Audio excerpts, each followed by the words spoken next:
ಹಾಸನ ಜಿಲ್ಲೆಯ ಕೌಶಿಕ ಗ್ರಾಮದ ಅಂತರ್ಜಲ ಕೈಗಾರಿಕಾ ತ್ಯಾಜ್ಯದಿಂದ ಕಲುಷಿತಗೊಂಡಿರುವುದು ದೃಢಪಟ್ಟರೆ ಕೇಂದ್ರದಿಂದ ವಿಶೇಷ ತಂಡ ಕರೆಸಿ ಮರುಪರಿಶೀಲನೆ ನಡೆಸಲಾಗುವುದಾಗಿ ಹಾಗೂ ತಪ್ಪಿತಸ್ಥರ ವಿರುದ್ಧ ಕಠಿಣ ಕ್ರಮ ಕೈಗೊಳ್ಳಲಾಗುವುದಾಗಿ ಅರಣ್ಯ ಮತ್ತು ಪರಿಸರ ಸಚಿವ ಈಶ್ವರ್ ಬಿ ಖಂಡ್ರೆ ಸದನಕ್ಕೆ ತಿಳಿಸಿದ್ದಾರೆ. ವಿಧಾನ ಪರಿಷತ್ತಿನ ಪ್ರಶ್ನೋತ್ತರ ಕಲಾಪದಲ್ಲಿ ವಿಷಯ ಪ್ರಸ್ತಾಪಿಸಿದ ವಿಧಾನ ಪರಿಷತ್ ಸದಸ್ಯ ಸೂರಜ್ ರೇವಣ್ಣ, ಕೌಶಿಕ ಗ್ರಾಮದ ಕೊಳವೆ ಬಾವಿಗಳಿಗೆ ಕೈಗಾರಿಕಾ ತ್ಯಾಜ್ಯ ಸೇರುತ್ತಿದೆ ಎಂದು ಆರೋಪಿಸಿದರು. ತಾವು ತಂದಿದ್ದ ಕಲುಷಿತ ನೀರಿನ ಬಾಟಲಿಯನ್ನು ಸದನದಲ್ಲಿ ಪ್ರದರ್ಶಿಸಿದ್ದರು. ಇದಕ್ಕೆ ಸ್ಪಂದಿಸಿದ ಸಚಿವರು ಆ ನೀರಿನ ಮಾದರಿಯನ್ನು ಪರೀಕ್ಷಿಸಿ 3 ದಿನಗಳಲ್ಲಿ ವರದಿ ನೀಡುವಂತೆ ಮಾಲಿನ್ಯ ನಿಯಂತ್ರಣ ಮಂಡಳಿ ಅಧಿಕಾರಿಗಳಿಗೆ ಸೂಚಿಸಿದರು. ಅಲ್ಲಿ ಇನ್ಸ್ಪೆಕ್ಷನ್ ಮಾಡ್ಕೊಂಡು ಹೋಗಿ ಅಲ್ಲೇ ವರದಿ ಕೂಡ ಕೊಟ್ಟು ಅದನ್ನ ಇಂಪ್ಲಿಮೆಂಟ್ ಮಾಡಬೇಕು ಅಂತ ಈ ಸಂಬಂಧಪಟ್ಟಂಥ ಕೈಗಾರಿಕೆಗಳಿಗೆ ನೋಟಿಸು ಕೊಟ್ಟಾಗಿದೆ.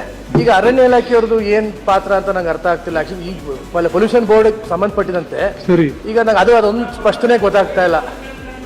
ಈಗ ಡ್ರಿಂಕಿಂಗ್ ವಾಟರ್ ಬಗ್ಗೆ ಮಾತಾಡೋದಾದ್ರೆ ಈ ರೀತಿ ಇದೆ. ಅದು ಬೋರ್ವೆಲಲ್ಲಿ ಬರ್ತಿರೋ ನೀರು ಏನು ಈ ಕೈಗಾರಿಕೆಗಳಿಂದ ಇನ್ಫ್ಲೂಯೆನ್ಸ್ ಬರ್ತಾ ಇದೆ ಆ ಹೊಸಕೆರೆಗೆ, ಆ ಹೊಸಕೆರೆಯಿಂದ ಇನ್ನರ್ ವಾಟರ್ ಟೇಬಲ್ಗೆ ಹೋಗಿ ಅಲ್ಲಿಂದ ಬೋರ್ವೆಲ್ಲಿಂದ ಈ ರೀತಿಯಾದಂಥ ಸುಮಾರು 2,500-3,000 ಜನ ಶ್ರೀರಾಮನಗರ ಆಗ್ಬೋದು, ದೇವಮ್ಮ ಬಡಾವಣೆ ಆಗ್ಬೋದು, ಅಲ್ಲಿ ಸಂಬಂಧಪಟ್ಟಂಥ ಎಲ್ಲ ರೆಸಿಡೆಂಟ್ಸ್ ಆಗ್ಬೋದು, ಎಲ್ಲರೂ ಸೇರಿ ಜಿಲ್ಲಾಧಿಕಾರಿಗಳಿಗೆ ಹಾಗೂ ಸಂಬಂಧಪಟ್ಟಂಥ ಮಧ್ಯಮ ಹಾಗೂ ಕೈಗಾರಿಕಾ ಸಚಿವರಿಗೂ ಕೂಡ ಇಲಾಖೆಗಳಿಗೂ ಕೂಡ ವರದಿ ಕೊಟ್ಟಿದ್ದಾರೆ, ಅರ್ಜಿ ಕೊಟ್ಟಿದ್ದಾರೆ. ಆದರೆ ಈವರೆಗೂ ಯಾವುದೇ ರೀತಿಯಾದ ಕ್ರಮ ತಗೊಂಡಿಲ್ಲ.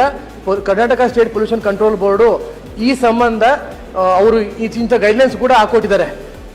ಯಾವ್ಯಾವ ಕೈಗಾರಿಕೆಗಳು ಏನೇನು ಕ್ರಮ ತಗೋಬೇಕು, CCTV ಎಲ್ಲ ಅಳವಡಿಸಬೇಕು, ಆ ಎಫ್ಲುಯೆನ್ಸ್ನ ಈ ಕ್ಷಣಕ್ಕೂ ಇವತ್ತಿಗೂ ಕೂಡ ಬಿಡ್ತಾ ಇದ್ದಾರೆ. ನೈಟ್ ಟೈಮ್ಸ್ ಅಂತೂ ಇನ್ನೂ ಜಾಸ್ತಿ ಬಿಡ್ತಾ ಇದ್ದಾರೆ ಮನೆ ಸಭಾಪತಿಗಳೇ. ಡ್ರಿಂಕಿಂಗ್ ವಾಟರ್ ಪರಿಸ್ಥಿತಿ ಈ ರೀತಿ ಇದೆ. ಈಗ drinking water is essential right for every citizen. But ನೋಡಿ ಈ ರೀತಿ ಇದೆ ಅಂತ ಹೇಳಕ್ ಬಯಸ್ತೀನಿ ಮನೆ ಸಚಿವರೇ.